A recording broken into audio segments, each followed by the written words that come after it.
Hello everyone, this is Nia here, and in today's tutorial I'll teach you how to draw the Mitsubishi logo in Inkscape. I will add the color code in the description below so that you can follow along with me. So first we go to File New and we create a new composition.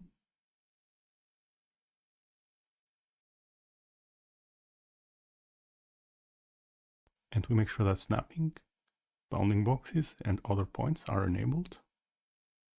And then we're going to start drawing the logo.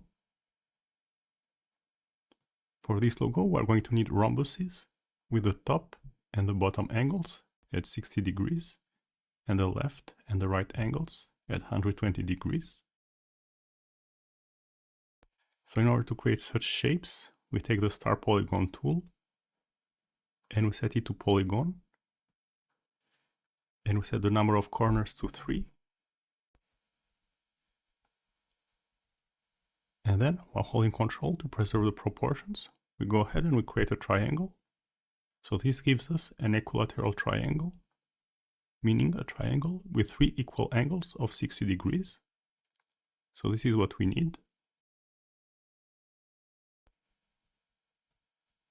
And then we're going to set the stroke to none and the fill to red.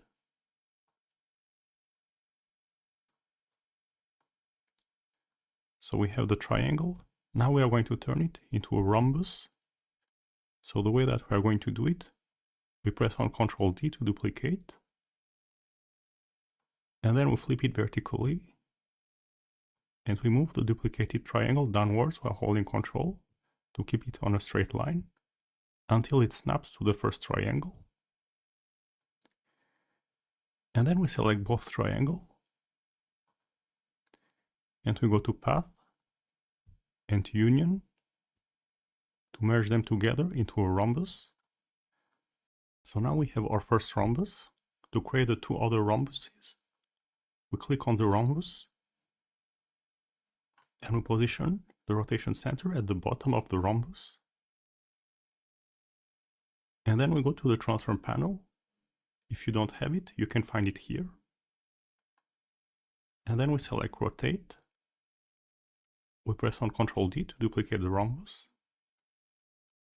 And then we rotate it by 120 degrees and we click on apply. And then we press on Ctrl D again. And we press on apply again. So this gives us the 2 remaining rhombuses. So now we have created the logo. Alright, so that was it for this tutorial. You learned how to create the Mitsubishi logo in Inkscape. I hope you enjoyed it and learned something from it. Thanks for watching and see you next time. Bye!